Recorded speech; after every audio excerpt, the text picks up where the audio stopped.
What is up, guys? I hope y'all are having a great Friday night. And man, we just saw our first top 10 upset of the season. The Virginia Tech Hokies took down the number 10 UNC Tar Heels in Blacksburg, pulled off the biggest upset of the season thus far, and in a 17-10, really should have been much, much more. I'm going to call it almost a domination because that defense for Virginia Tech played lights out, guys. I was so impressed with almost every aspect of this Virginia Tech team, and I have a lot to say about what went wrong for North Carolina. So, guys, if you're new, subscribe and also give a like to this video while y'all are here. But let's get into my initial takeaways. One, the game plan on offense for Virginia Tech was just amazing to watch. The way they used UNC's aggressiveness and lack of cover skills against them was outstanding. As many times as they pulled the running back out into the flats, as many times as they had a tight end come across the formation into the flats, as they released a tight end out, you would figure that eventually UNC would catch on. Never. I have never seen more linebackers and like box safeties get lost coming across the field than we did tonight. Every single time, just about, Virginia Tech threw to the flats, UNC wasn't there. And you look at Braxton Burmeister, and he did just enough, and he made some outstanding throws tonight. I know the touchdown in the back of the end zone ended up not being, or the potential touchdown got called back because the guy's foot went out of bounds. But he dropped a dime in there, and he made some outstanding throws in terms of ball placement and accuracy.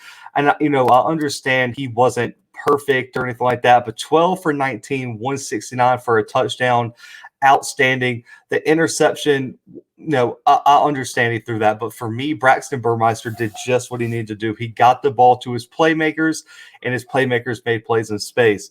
You look at Holston, 49 yards rushing. You look at Robinson. You look at Blackshear, made play after play after play.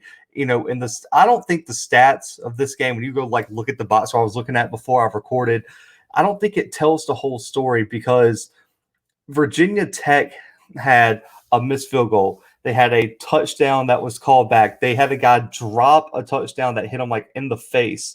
And so for me, I really feel like this game could have got out of hand for the Tar Heels, and I just wanted to say Burmeister and that offense did an outstanding job.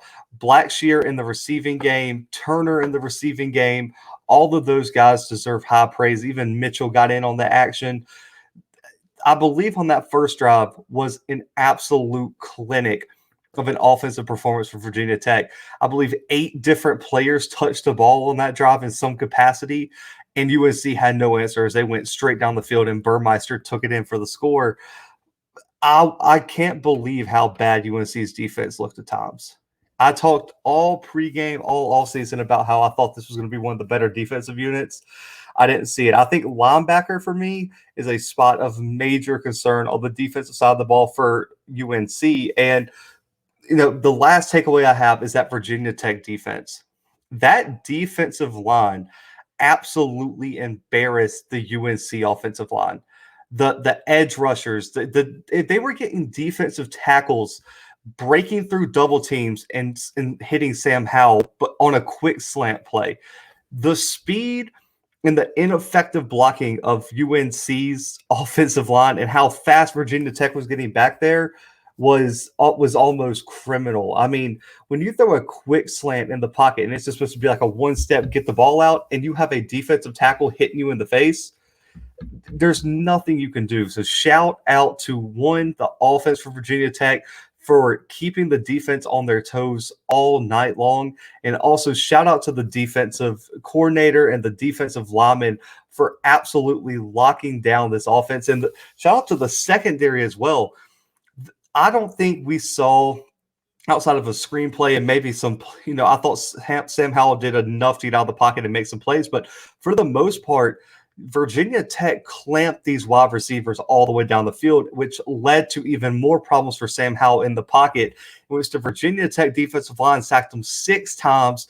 In the secondary, got 3 huge interceptions. I know the last one was controversial, but 3 huge interceptions on Sam Howell.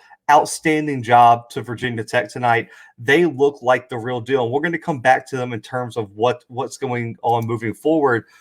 But for UNC, what went wrong for North Carolina? Everything.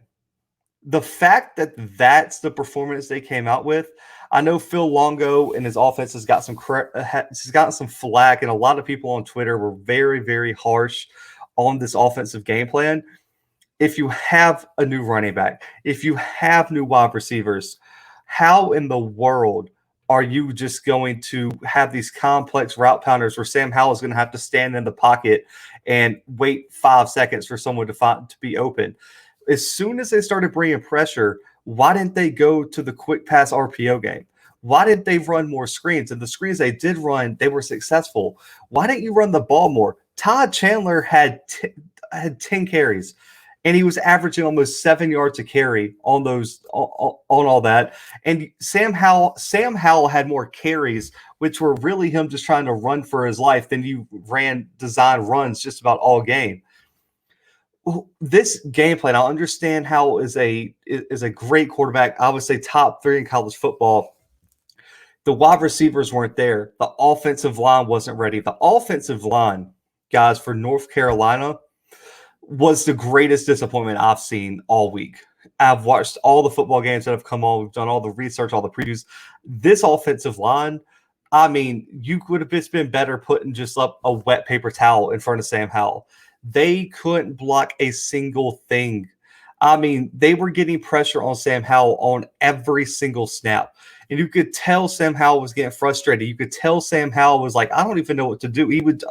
They had no plan up front. They were missing double team blocks. There was one play in the red zone when they got the sack on UNC. I wish I had the highlight, but ESPN copyrights a lot of it. The tight end comes across the offense and was supposed to block the DN. He just leaves them and comes down and blocks inside, and it's just Sam Howell looking at a defensive lineman in the face with nowhere to throw. That can't happen. You weren't getting any separation downfield, and then you were running all these complex things. The short, quick pass game, the way that happened is just mind-blowing to me. And the fact you didn't run the ball more. Understand your offensive line wasn't good, but you were running well. You were averaging almost 7 yards per carry with your top running back.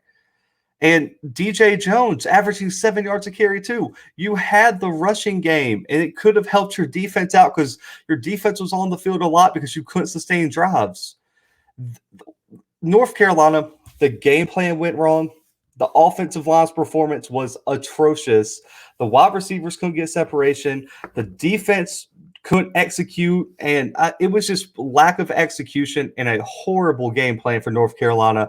In a road environment week 1, they dropped to 0-1. And for Virginia Tech, though, this team now is, I think right now, is one of the favorites for the Coastal. I mean, they already got the win over North Carolina. If they can knock off Miami, man, this Virginia Tech team is going to be something serious. I mean, I'm pulling up their schedule right now, but I mean, you get Middle Tennessee State, West Virginia on the road is going to be a tough one. Richmond, Notre Dame is also going to be a tough game. But then you get Pitt, Syracuse, Georgia Tech, Boston College, Duke, and then you go to Miami the last week of the season, and Virginia, or second to last week, for Virginia being last. I don't see why this team can't compete for the Coastal. If Braxton Burmeister shows the accuracy and the ability to protect the ball like he did tonight, and this defense plays like it did tonight, then I have no doubt that Virginia Tech is absolutely a contender in the Coastal Division this year.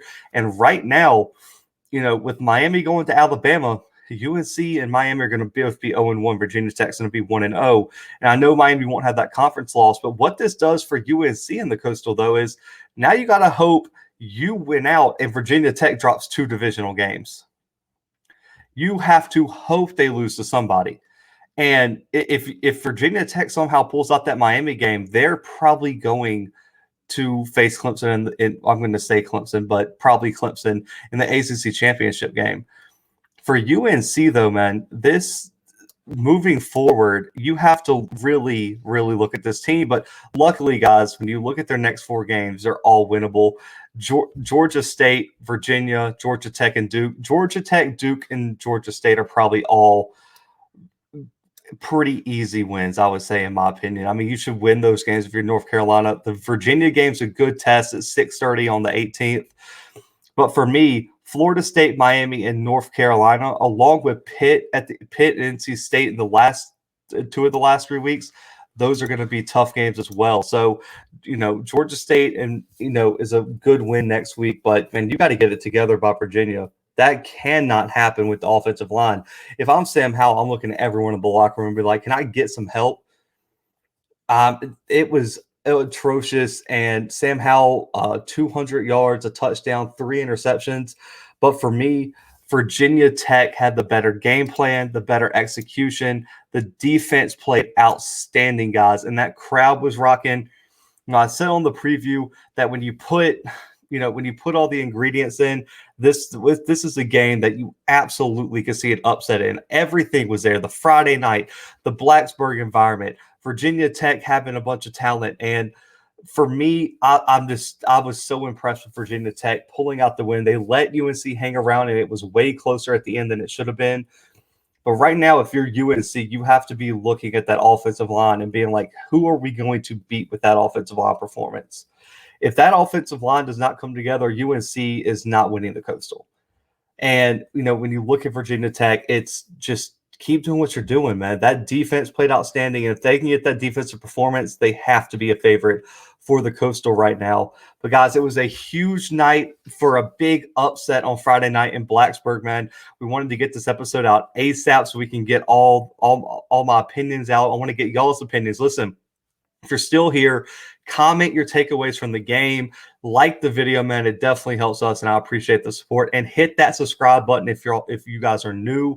We have so much content coming out all season, man. You're not going to want to miss it.